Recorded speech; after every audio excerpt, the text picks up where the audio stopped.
Thank you, Noni, for these questions. Uh,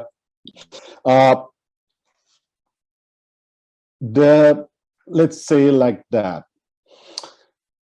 Indonesia has set a target to have 23% of renewable energy in the energy mix by 2025.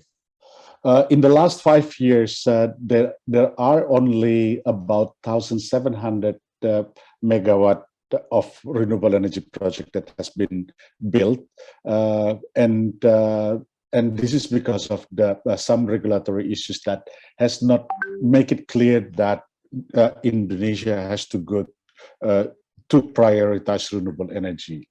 And also that's because in the past government has pushed too much on building a coal power plant, which was assumed as a cheaper opportunity for providing energy. In the last months, starting last year is actually when the coal price increased significantly. In March, for example, the price reached about $400 per ton, and now is about $300 per ton. So people actually realized that generating electricity using a coal power plant is actually not as cheap as people thought. So only because of the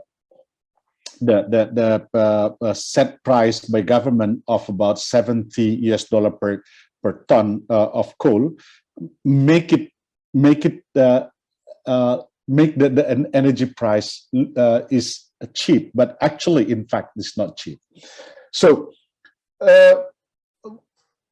as mentioned by Ibu Noni, I have been involved in carbon trading for quite a long time, since I think 2004, working on carbon project developer that to date, for example, there are more than 150 projects that has been built in Indonesia, mostly actually renewable energy.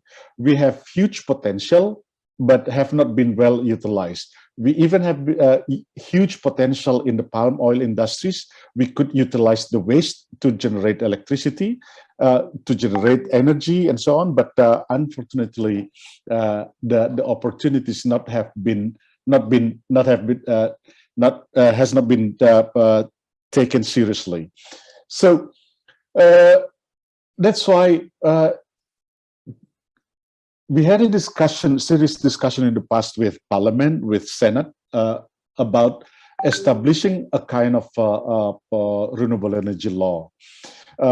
Starting in 2016 and 2017, Senate has proposed, has worked on the renewable energy law, and they have finalized that by 2017 and submitted to Parliament by 2018. And after that, Parliament initiated to establish the new and renewable energy law, which has been finalized and will be discussed with government soon. So we expect that having a strong law that provides strong legal basis for investment in renewable energy will allow private sector to really build to scale up the investment in renewable energy. On the other hand, PLN as the sole energy buyer will have a strong legal basis to buy more renewable energy. And this is the thing actually that we would like to see.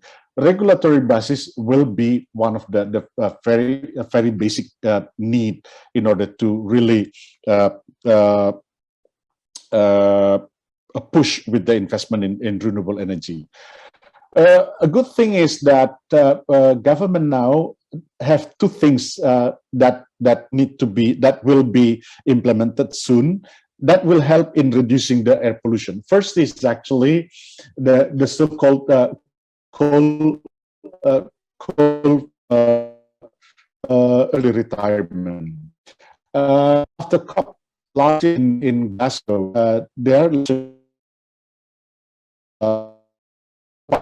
UK, US, Germany, and so on, about how to assist Indonesia to support the early retirement of coal.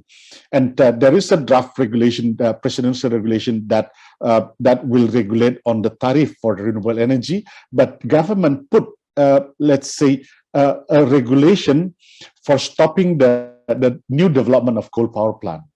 So, and that will help actually, if it is implemented well, it will help really reducing the air pollution and can let's say develop, accelerate the development of renewable energy. That's the first one. The second thing is that the implementation of the carbon tax or carbon tax and carbon pricing.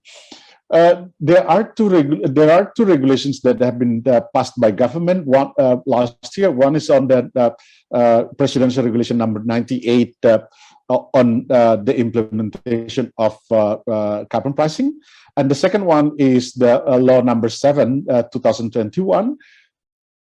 Where in that, as part of in one of the chapter 6, it mentioned about the carbon tax. So carbon tax has been designed and should have been implemented starting by April this year, and then postponed to July. And now we will not be able to implement that yet because the regulation is not ready yet. I happen to be part of the team that support government in preparing the regulation. There are still some discussion on how the regulation should be established, what kind of issues that need to tackle and so on. But we expect that this year we will have the first emission trading system combined with offsetting and carbon tax implemented in coal power sector. So this will be actually one of the good things that if we want to talk about the air pollution indirectly. So the policy regulations on related to coal power plant, if it will be well implemented, then it will really be able to curb the air pollution in Indonesia, especially from the power sector. However, when we talk about air pollutions, as my colleague Puput also has mentioned, that one of the issues in Indonesia is really on the vehicular air pollution, and we have a short chat yesterday with Ibu Noni. Good to see that Bluebird, for example, take the lead in, let's say, building their electric vehicle, and we expect and we hope that a lot of taxi fleet later on, and even bus, Transjakarta started already with electric bus. All of this will help in let's say reducing air pollutions.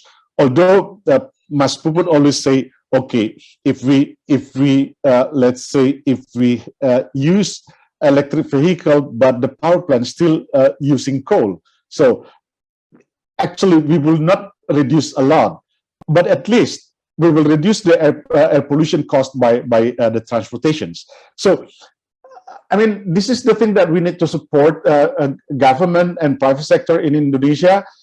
In order how government will implement the carbon tax, the carbon pricing in Indonesia well, and this is the thing that we really need to contribute. And of course, when it comes to the incentive that is needed by private sector,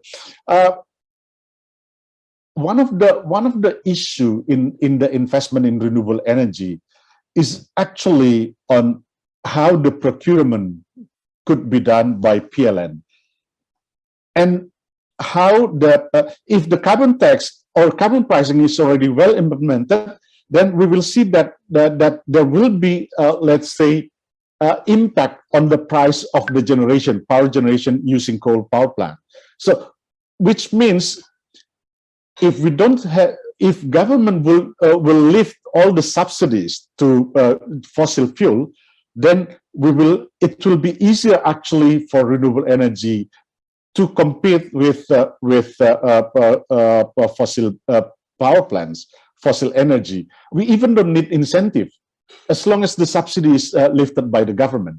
So this is, for example, the thing that we need to see, that if we really want to move forward with renewable energy, with electric vehicle and so on, then the first things that need to be done is really how to treat the subsidy, or how to take part of the subsidy and put it as an incentive to renewable energy, to electric vehicle and so on.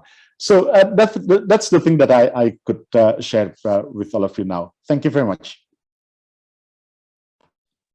Thank you very much, Mr. Paul.